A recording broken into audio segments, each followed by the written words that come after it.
우리가 중요한 생각을 한 가지 오늘도 하겠습니다. 제가 몇 가지 단어를 열거할 테니까 여러분이 들으시고 한번 생각을, 제가 그 다음 주제로 그 다음 질문을 하겠습니다. 이념, 성공, 철학, 역사, 사랑, 믿음, 존경. 저는 지금 몇 가지, 여러 가지 분야별로 여러분에게 단어를 얘기를 했어요. 우리가 사는 시대에 어떤 원리와 원칙을 가질 때에 이러한 단어들을 열거하면 여러분 마음속에 이거 중요해 라고 다가오는 단어가 있을 것이라고 생각이 듭니다. 그런데요, 온 인류가 잃어버린 단어가 하나 있어요. 의미는 알고 있지만 상실했습니다. 그것이 더 이상 사람들에게 영향을 주지 않아요. 한 젊은이하고 얘기를 나눠봤습니다. 기독교인이었어요. 기독교인이면서 이런 얘기를 합니다. 나는 기독교인이지만 기독교에 대한 신뢰가 별로 없습니다 라고 얘기를 해요. 그래서 왜 그러냐 라고 했더니 미국이란 나라가 못된 짓을 참 많이 했대요. 미국이란 나라가 못된 짓을 많이 했는데, 미국이란 나라는 기독교를 근본으로 하는 나라 아닙니까? 그런데 기독교를 근본으로 갖고 있는, 기독교의 본질을 근본적으로 갖고 있다고 하는 미국이 참 많은 못된 짓을 하는 그 과정을 보면서 종교라는 것이 삶에, 정치에, 경제에 그렇게 큰 영향력을 주는 종교가 못 된다고 생각이 들었대요. 그래서 생각을 해봤습니다. 정말 미국이란 나라는 여러분 아시다시피 메인플라워를 타고 미국으로 넘어온 청교도인들에 의해서 세워진 국가입니다. 그들이 초창기에 미국에 들어와서, 아메리카 대륙에 들어와서 그들이 종교 생활을 어떻게 했는지 우리가 책을 읽거나 설교를 들으면 알 수 있는 내용들이 상당히 많습니다. 한마디로 말해서 성경 중심적 삶을 영위했어요. 그런데요, 이 기독교를 근본으로 하는 이 사람들이 세운 나라가 영국과 전쟁을 해서 독립을 하고 미국이라는, 아메리카 합중국이라고 하는 나라를 만듭니다. 자신감이 뿜뿜했지요? 근데 그 다음에 어떤 일이 벌어지느냐면 미국이 영토를 더 넓히고 싶어졌어요. 그래서 여러분 잘 아시다시피 스페인하고 전쟁을 합니다. 당시 스페인은 아시다시피 18세기까지 제2의 로마와 유사한 만큼의 식민지를 가지고 있었던 나라예요. 근데 스페인 전쟁에서 이깁니다, 미국이. 그러면서 동시에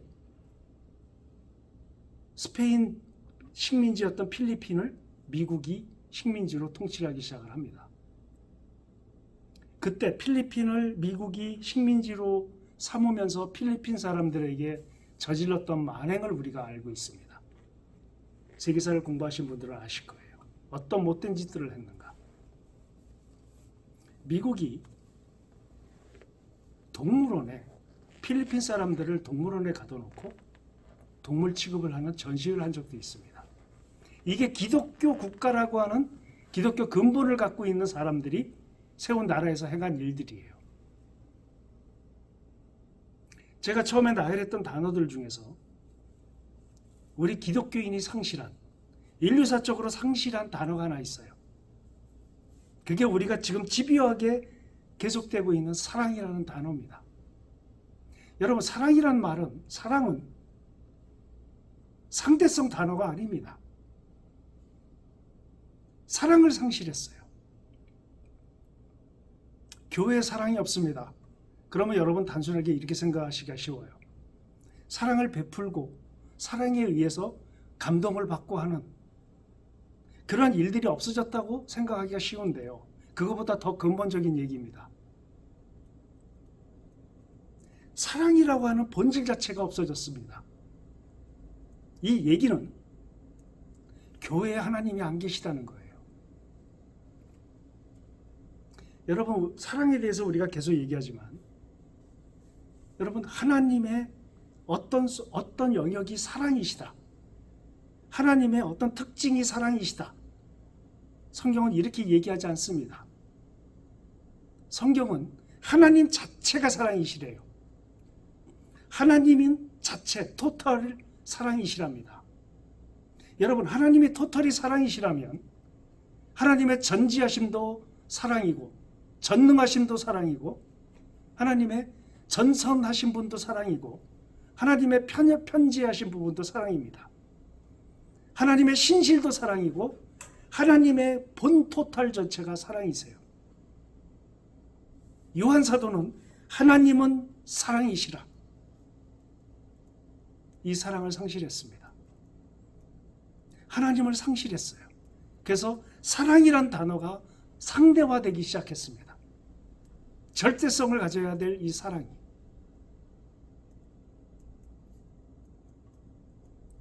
얼마나 많은 상대화된 단어들이 사랑 우위에 서는지 모릅니다.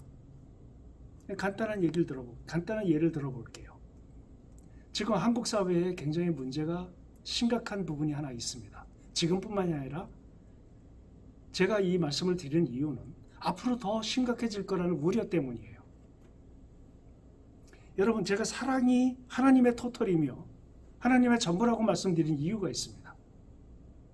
우리 기독교인은 사랑이란 단어가 상대적 가치가 돼서는 안 됩니다. 절대적 가치이어야 한다는 사실을 우리는 하나님을 믿는 백성으로서 하나님을 왕으로 모시는 백성으로서 그리고 하나님을 아버지라고 부르는 하나님의 자녀들로서 우리는 그 하나님의 사랑이라고 하는 그 토탈 모든 영역들을 우리는 사랑으로 받아들여야 합니다. 하나님에게는 흑인 백인이 따로 없으십니다. 하나님에게는 유럽인과 아시안이라는 구분이 따로 없으세요. 하나님은 모두가 당신이 창조하신 한 생명의 가치들입니다. 그런데요, 우리 한국 사회의 한국 교회 저 같은 목사들 비롯해서 교회 지도자들이 하나님 앞에 정말 크게 혼날 그 회초리를 각오해야 된다고 생각이 듭니다. 그게 뭐냐면 사랑이라는 가치, 하나님이라고 하는 가치보다 더 우위에 세우는 단어가 있습니다. 그 이념입니다. 저 내면에서는 교인들을 이념으로 갈라치게 하고 이념의 이름으로 어떤 목사가 이런 얘기를 하는 걸 들었어요. 이분도 한쪽이 이념에 빠지신 분입니다. 근데 여러 사람 앞에서 얘기하는데 이렇게 얘기를 해요.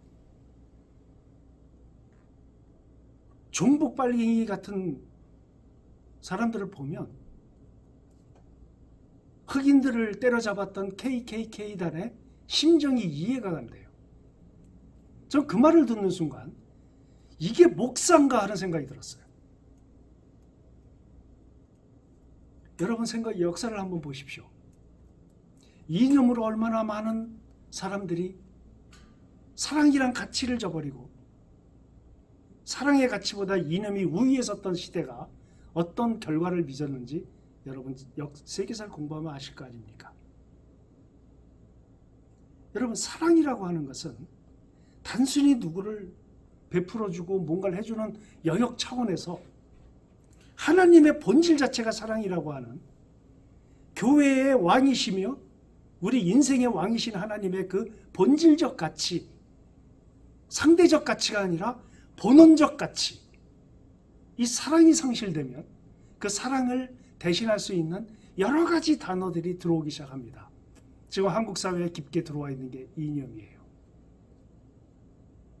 어제까지 같이 학교를 다니며 어제까지 같이 동네에서 함께 살았던 사람들이 생각이 다르다는 것 때문에 죽입니다. 한 젊은이하고 그런 대화를 나누면서 전 여러 가지 생각이 났어요. 기독교 국가였던 그 젊은이하고 그런 토론을 많이 했습니다. 기독교 국가였던 나라가 이념 때문에 얼마나 많은 피해를 본 대표적인 나라 한번 생각을 해봤어요.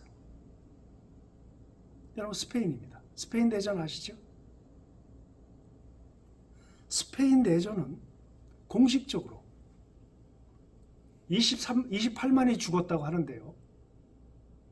공식적으로 다른 나라들이 통계를 낸 걸 보면 73만 명이 죽었답니다. 뭐 때문에 죽었습니까? 이념 전쟁이었어요. 자국민끼리 함께 삶을 살았던 사람들끼리 생각이 다르다는 것 때문에 한 명의 지도자가 어떤 이념을 가졌느냐에 따라서 자국민을 정말 무참하게 사살합니다. 그 스페인 내전의 내용이 다시 한번 떠오르면서 생각을 해봤어요. 피카소가 그 그렸던 그림 중에서 한 지역의 이름을 딴 그림이 하나 있었습니다. 한 지역을 선택을 해요, 프랑코가. 정치색이 그렇게 많이 분명한 지역이었어요. 자기와 다른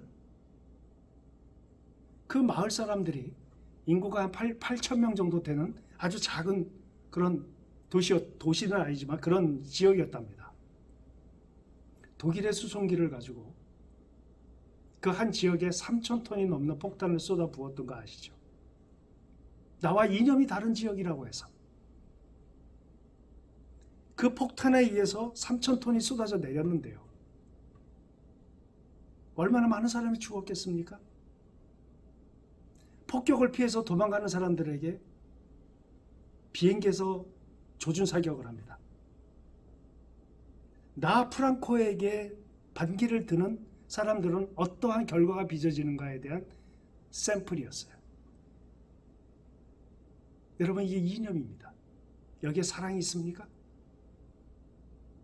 전 교회에서 목사들이, 교인들이 자신의 이념에 따라서 사람을 평가하고 하나님이 만들어 놓으신 그 소중한 사람을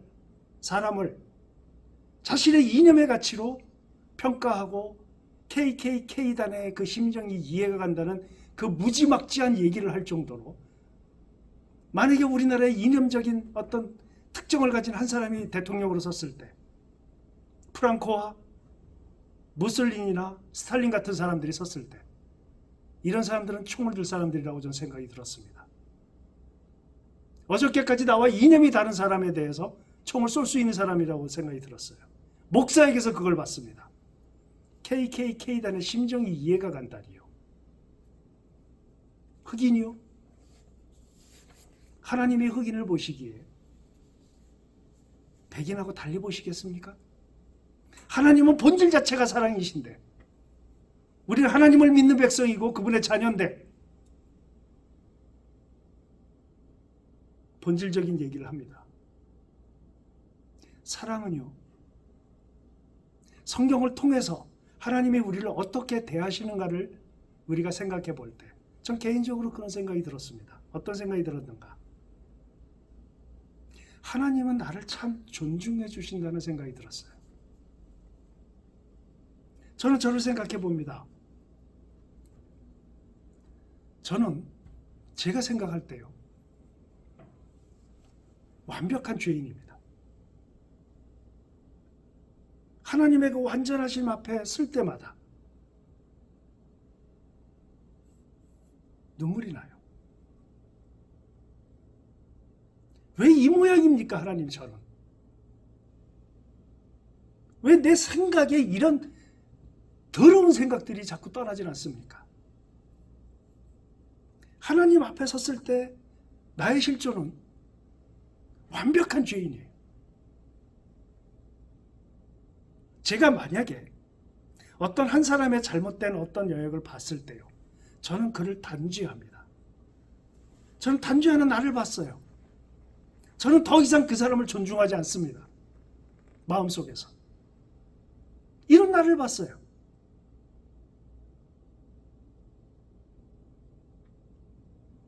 죄를 지었다 어떤 사람. 드러났다. 부끄러워한다. 이러한 내가 그러한 하나님 앞에서의 나의 본질을 봤을 때 정말 지저분한 이 죄인을 지금까지 아버지는 나를 존중하고 계시구나. 이거를 삶을 통해서 깨닫게 됩니다. 왜요? 여러분 잘못을 저지르면요, 범죄를 하면은요 잡혀가지 않습니까? 사법적 처리 대상이 됩니다. 하나님께서 당신의 율법을 사법적 체계로 지금 나에게 적용하신다면 저는 사형입니다. 근데 하나님 그러지 않으세요. 아직도 기다려주세요. 사람들을 대할 때 사람 앞에서의 나인가 하나님 앞에서의 나인가를 생각을 해보게 됐습니다. 사람 앞에서의 나. 근데 시간이 흐르면서 점차적으로 하나님 앞에서의 나로 자꾸 하나님의 방향을 틀어주십니다. 나는 지금 어디 서 있는가? 사람들 앞에 내가 서 있는가? 하나님 앞에 내가 서 있는가? 하나님의 기준에서 나를 보면서 내가 나의 기준을 삼는가? 사람들의 기준에 따라서 나의 기준을 삼는가? 점차적으로 하나님 앞에서 내가 서 있게 됩니다. 그걸 느꼈어요. 그리고 60이 넘으면서 그래야 된다고 생각을 했습니다. 그러면서 하나님 앞에 회개하게 되죠. 이거를 왜 젊었을 때부터 이걸 못 깨닫지 못했습니까? 제가 왜 진작에 사람 앞이 아니라 하나님 앞에서의 나의 설정을 놓고 나의 기준을 놓고 사람들을 대할 수 없었습니까? 하나님, 전 존중을 몰랐습니다. 용서해 주십시오. 회개하게 됐어요. 여러분, 교회가 사랑을 상실하면은요, 사랑을 대신할 만한 이념이 들어오고요, 거기에 돈이 들어오고요, 급기야는 이기가 들어옵니다. 제가 그 청년하고 얘기하면서 사랑을 대신할 만한 상대적 가치로 사랑을 대신할 만한 어떤 것을 설정하게 되면 사랑은 더 이상 가치가 아닙니다. 질문을 해요. 이념이 왜 생기는 거냐고.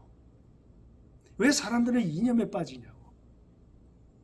여러분, 사람들은요, 기본적으로 제가 저번 시간에도 말씀드렸던 것처럼 하나님의 시작은 사랑이셨지만 인간의 시작은 욕망이었다고 말씀드렸어요. 하나님의 시작은 하나님의 나라였지만 인간의 시작은 가인의 나라였어요. 가인의 나라가 되면서 사람들은 좀 더 명예를 찾고 더 많이 갖기를 원했고요, 더 많이 소속하기를 원했고, 내가 안전하기를 원했고, 더 많이 잘 먹기를 원했고, 부유하게 살기를 원하는 시작점이 그러한 것들이었다는 것을 말씀드렸어요. 인간에게 이게 계속 있어 왔습니다. 그런데 여러분 잘 아시다시피 17세기부터라고 얘기할 수 있겠죠. 계속해서 그러한 인간의 욕망과 이런 것들이 점철되어 오다가 그거를 세팅시켜주는 사건이 하나 일어납니다. 그게 프랑스 혁명이죠. 프랑스 혁명이 일어나고 수천 년에 이어져 내려온 왕정이 무너지면서 그때부터 공화정이 생기기 시작합니다. 왕정을 어떻게 할까? 공화정을 어떻게 할까? 이거를 토론하는 장에서 우습게도 왼쪽에 있었던 공화정 사람들하고 오른쪽에 있었던 왕당파 사람들하고 앉은 자리가 그렇다고 해서 우익 좌익이 만들어졌다는 사실을 아시죠? 그것이 인간의 기본적인 욕망을 한 영역에 속하게 되면서 자기의 처지에 맞게, 기득권자들은 보수에 속했죠. 왕당파들, 귀족들, 종교 캐톨릭 사제들, 이런 사람들은 전부 다 보수 측에 속했어요. 일반 백성들, 농노들, 이런 사람들은 좌측에 속했죠. 그러니까 부유한 자들, 기득권자들과 없는 자들이 자기의 영역에 맞게, 특성에 맞게 자리매김하게 됐던 게 우리가 아는 좌익과 우익이에요. 인간의 욕망을 그 당시에 두 개로 쪼개지게 되는 결과가 빚은 게 이념입니다. 이것의 목사들이, 하나님의 사랑을 외치는 자들이 교인들을 갈라치게 하고요, 자기 스스로를 한쪽에 영역에 갖다 놓고요, 예수님이 그렇게 말씀하셨습니다. 온 천하에 가장 값진 것이 한 사람의 생명이라고. 이념에 따라서 얼마나 많은 사람을 죽입니까? 이념이 사랑의 가치보다 더할까요? 아니죠. 하나님의 사람들은, 하나님의 백성은, 하나님의 자녀는요, 그 사람의 이념이었다 하든, 그 사람의 인종이었다 하든, 그가 사람이라는 하나의 조건 때문에 하나님의 시선이 그의 기준이 되어야 한다는 것을, 우리의 기준이 되어야 한다는 것을 온 인류가 사랑을 망각했고요, 한국 교회가 이걸 망각하고 있고요, 목사들조차도 이 망각에 합류를 하고 있다는 사실을 볼 때 너무나 고통스럽습니다. 교회 안에서 무엇이 옳고 그름에 대한 설교가 없어졌어요. 저 목사 좌익이구만, 저 목사 꼴통 보수구만, 이런 평가를 듣기를 힘들어해요. 그래서 옳은 얘기를 하기가 힘듭니다. 아니죠. 하나님의 원칙과 하나님의 원리는 선포돼야죠. 우리가 구약해봤던 선교사들이, 선지자들이 다 그러하지 않았습니까? 목사들이 왜 갈라치기 합니까? 자기 자신을 먼저 갈라치기 하고, 인간의 욕망에 의해서 만들어진 이념의 체계, 보수와 진보라고 하는, 왜 이 굴레에 빠져서 천하보다 귀한 한 명의 생명을 존중하지 못하는 겁니까? 한국 사회가 앞으로도 이 문제가 해결될 것 같지가 않아요. 여러분, 우리가 자주 통일을 위해서 기도하지 않습니까? 나라의 통일을 위해서. 이젠 거의 통일 얘기 안 합니다만 저희 기도 제목 중에 아주 중요한 주제 중에 하나입니다.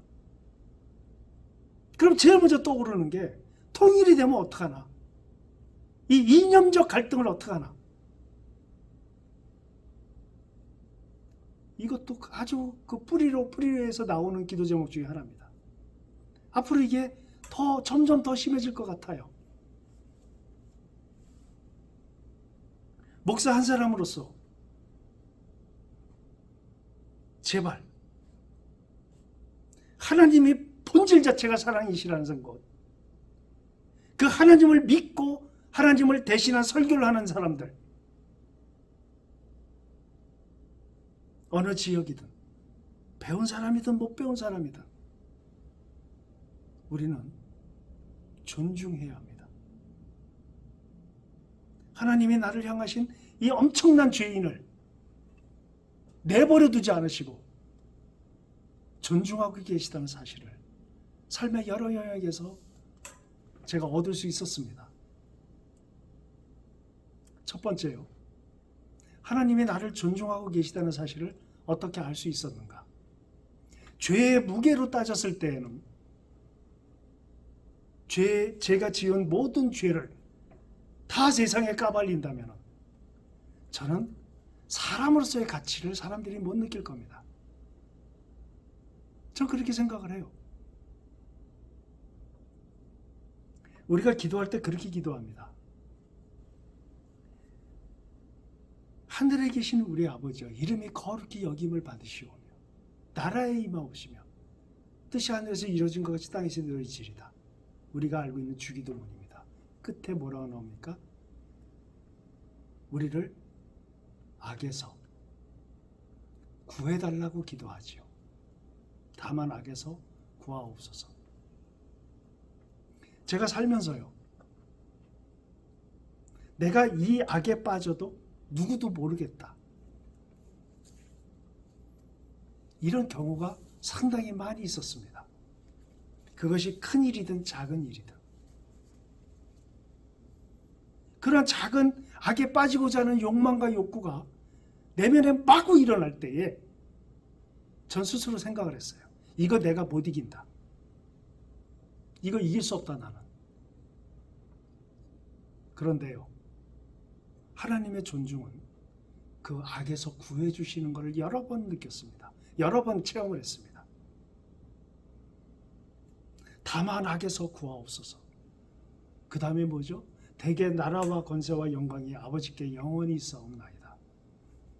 나라와 권세가 나를 악에 빠지지 않게 할 수 있는 그 능력과 권한이 아버지께 있음을 우리는 알 수 있다는 얘기죠. 여러분, 악을 욕구할 때, 악을 추구하고자 하는 욕망이 일어날 때 하나님께 구해야 됩니다. 하나님이 나를 아끼시고 존중하시는 것처럼 계속해서 제가 이 악에 빠지지 않고 내 스스로도 나를 존중할 수 있는 존재로 만들어 주시옵소서 기도해야 합니다. 악을 욕망하는 경우가 많이 있잖아요. 악을 욕망하는 사람들을 보면서 그들을 존중할 수 있어야 합니다. 악을 욕망하지 않은 사람은 더 어떻겠습니까? 존중해야죠. 하나님이 존중하는 것처럼 하나님이 그들을 악에서 구하시려고 십자가에 당신 아들을 죽이시는 만큼, 우리를 아끼시는 만큼 우리도 그걸 따라가야죠. 저는 하나님께서 저를 존중하신다는 첫 번째로 악으로부터 구해달라고 기도할 때마다 하나님께서 마음을 바꾸시고 환경을 바꾸시는 걸 여러 번 체험을 합니다. 그걸 느꼈어요. 두 번째, 하나님께서 나를 존중하신다는 것을 어떻게 할 수 있었는가? 저는요, 사람들이 죽는다고 했습니다. 병에 걸려서요. 오래 못 산다고 했어요. 그런데 저 스스로 생각할 때 저는 존중받아야 할 가치가 그렇게 크게 있는 사람이 아니었습니다. 근데 하나님이 살리시더라고요. 하나님이 살려주셔서 지금 여기 서 있습니다. 저는 땅에서 사람들이 얘기한 대로 한다면 전 13년 전에 죽어 있어야 했습니다. 이미. 근데 하나님이 왜 살리셨는가 생각을 해봤어요. 살리신 다음에 무슨 부유하게 해주시고 뭐 해주시고 이거 아니었습니다. 근데 지난 시절을 생각하니까요, 하나님에 대해서 지난 10여 년간 정말 하나님에 대해서 더 알게 하셨습니다. 그 하나님에 대한 정확한 것들을 알게 하심으로 인해서 오는 그 기쁨이 얼마나 많이 쌓여 있는지 몰라요. 그래서 성경은 우리에게 이렇게 얘기를 합니다. 여호와를 알자. 힘써 여호와를 알자. 그걸 힘 안 쓰고 하나님이 여분의 삶을 주심으로 인해서, 많은 행동을 제약을 주심으로 인해서 하나님을 묵상할 수 있는 시간적인 여유를 저한테 주셨다는 것을 나중에 알게 됐어요. 뭔데 나를 이렇게 존중하시는지 생각을 해봤습니다. 그래서 하나님을 알 수 있는 기회를 갖는다는 것, 하나님의 본질을 더 깊게 묵상할 수 있다는 것. 다윗이 여호와의 그 은혜가 나를 정녕 평생을 따를 것이다. 나의 소원이 있는데 난 영원히 여호와의 전에 거하고 싶다라고 고백을 했던 그 고백이 마음속에 그냥 이해가 됐어요. 하나님은 나를 10여 년 동안 그렇게 만들어 놓으셨습니다. 나를 묵상해라. 나를 알아라. 하나님을 아는 지식이 없는 백성이 망한다고 하지 않았어요? 우리 한국 교인들은 이제 하나님에 대한 지식이 있어야 합니다. 교회에 사랑이 없다는 것은 하나님의 본질을 깨닫지 못하고 있다는 얘기예요. 우리 더 이상 사랑을 상대적 가치로 두어서는 안 됩니다.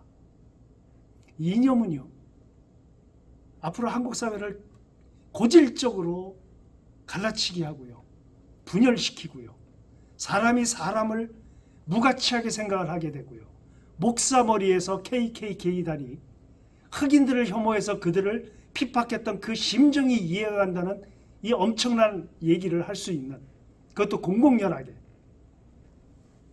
전 이 부분에 동의가 되지 않을 뿐만 아니라 이건 반기독교적인 사고 패턴이라고 생각을 합니다. 한국 사회가 이념의 문제가 앞으로 더 심각해질 거라는 이 우려가, 어떻게 이념이, 그 양갈래로 쪼개진 그 이념이란 단어가 어떻게 사랑을 대체합니까? 하나님이 거기 계시면 이념이 있겠습니까? 하나님은 보수 측에 속한 사람도 사랑하시고 진보 쪽에 있는 사람도 사랑하십니다. 어떻게 진보와 보수란 단어가 사랑을 뛰어넘습니까? 하나님 본질이 사랑이신데요. 전 여러분에게 많은 얘기를 하고 싶지 않았습니다. 오늘 사랑의 가치보다 위에 있을 수 있는 건 없습니다. 그건 하나님을 뛰어넘는 것이에요. 왜 그렇지요? 하나님이 사랑이시라고 했어요. 하나님 본질 자체가, 하나님을 이루고 있는 모든 것이 사랑이라고 하셨어요. 하나님의 어떠한 특징이 아니라 어떻게 이념이 사랑을 뛰어넘습니까? 하나님은 온 인류에 당신의 백성들을 존중하셔서요, 예수 보내주셨어요. 그리고 저 개인에게도 하나님이 나를 어떻게 존중하시는가를 알게 하셨습니다. 본질적인 욕망이 있죠. 저도 사람인데요. 근데 하나님의 가치, 하나님의 본질, 이런 걸 깨닫게 되면은요, 이념의 가치를 뛰어넘습니다. 마지막으로 하나님께서 저를 존중하신다는 걸 깨닫게 된 것 중에 하나는요,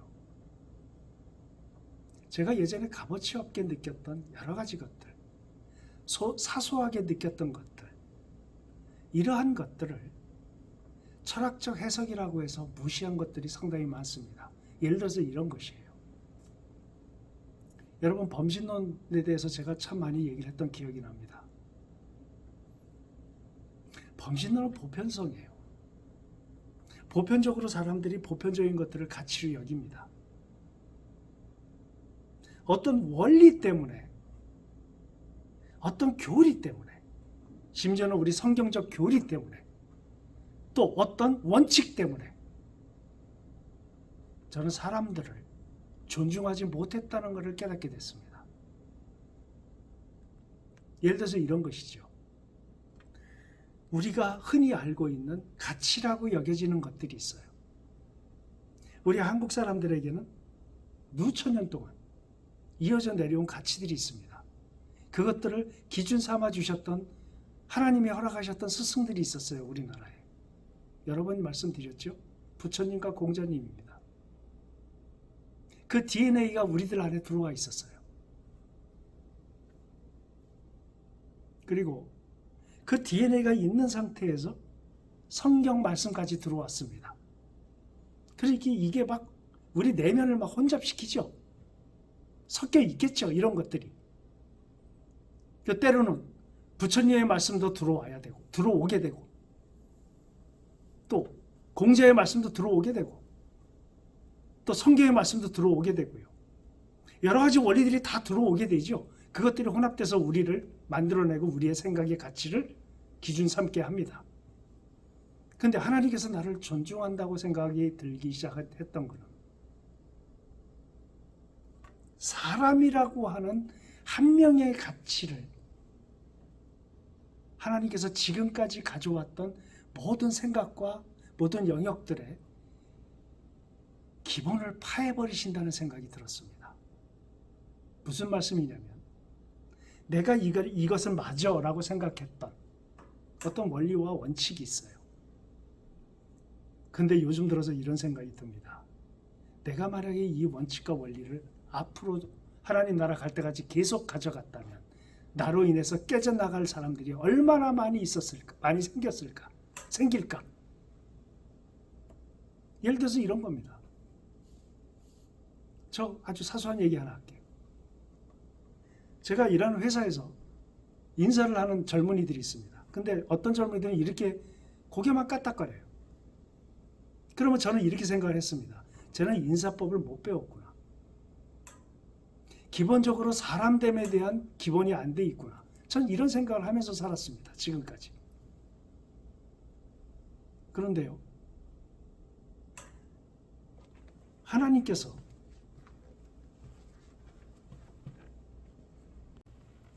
어른에 대한 예법을 못 배웠구나. 형편없는 녀석이네. 라고 저는 생각하면서 일생을 살아왔을 겁니다. 그런데 하나님께서 당신을 묵상하게 하시고 내가 존중하는 사람을 존중하라는 말씀을 제가 깨닫지 못했다면 공자가 가르쳤던 부처님이 가르쳐 주셨던 그 가치들을 영원한 가치로 두고 저는 그 아이를 그런 까딱 인사만 하는 친구들을 존중하지 않는 인생을 살 것에 대한 살떨리는 두려움이 생겼었습니다. 존중이라고 하는 것은 하나님이 나를 존중하시는 것처럼 사랑의 가치가, 사랑의 본질이 특성으로 나타나는 게 존중입니다. 그래서 생각을 해봤어요. 집안에서 아내를 존중하는 겁니다. 남편을 존중하는 것이에요. 아이의 한마디가 너무나 철없는 얘기라도 그 아이 자체를 존중하게 되면 대화가 끊어지지 않습니다. 존중하지 않으니까 시끄럽고 아빠 말 들어, 엄마 말 들어 하게 되는 것이지요. 시끄럽고 선배가 하는 말이면 들어 이렇게 되는 것이지요. 거기엔 사랑이 없습니다. 교회에서도 마찬가지지요. 조용하고 당신보다 내가 성경을 더 잘 알아. 이런 개념을 갖는 게 아니지요. 우리가 삶을 통해서 하나님께서 나를 미래에 살면서 내가 가지고 있는 원리와 원칙들에 의해서 무수하게 떨어져 나가고 나에게 존중받지 못할 원리들을 가진 사람들을 하나님이 미래에 미리 일어날 일들에 대해서 하나님이 알려주셨다는 겁니다. 이렇게요. 내가 과거에도 너를 존중했고 지금도 존중하고 있으며 네가 내 나라에 나의 품에 올 때까지 나는 너를 존중할 거야. 하나님의 일관성이지요. 하나님의 온전하심이지요. 하나님의 신실하심이지요. 이걸 알려주셨어요. 그래서 미래에 나를 통해서 사랑받지 못할 만한 사람들을 숫자를 상당히 줄여주셨다는 사실을 들었을 때, 사실이 마음속에 들어왔을 때 그런 마음이 생겼습니다. 하나님을 알자. 그것은 다른 언어로 얘기하자면 사랑이 무엇인지 알자. 오늘 여러분에게 나눌 말씀은 존중이었습니다. 미국인들이 필리핀 사람을 사람으로 보지 않았던 것처럼 일본 사람들이 한국 사람을 사람으로 보지 않았던 것처럼 조선 사람을 미국이 했던 짓을 일본이 했지요. 박람회 때에 필리핀 사람들을 전시회에 전시를 했어요. 일본도 조선 사람을 동물처럼 전시를 했습니다. 존중하지 않은 것이지요. 일본은 뭐 그렇다 칩시다. 미국은 기독교 국가예요. 하나님의 나라임을 자칭하는 나라입니다. 그런데 그들에게 필리핀 사람들은 사람이 아니었어요. 뭐가 상실된 거죠? 사랑이 상실된 겁니다. 이건 큰 범위의 얘기지요. 우리의 삶으로 가져왔을 때는 어떨까요? 내 원리와 원칙에 맞지 않는 사람은, 나와 이념이 다른 사람은 나의 존중의 대상이 아닌 겁니다. 거긴 사랑이 없는 것이지요. 그가 교회를 수십 년을 다녔어도 하나님이 없는 겁니다. 하나님은 사랑이시니까요. 오늘 우리가 함께 마음속에 담아야 할 내용은 하나님이 나를 지금도 존중해 주시는 것처럼 우리도 사랑의 가치를 최우선순위로 두고 나를 존중함과 동시에 타인을 존중하는 그 원리가 오늘 저와 여러분에게 세워졌기를 기대합니다. 다음 주에 뵙겠습니다.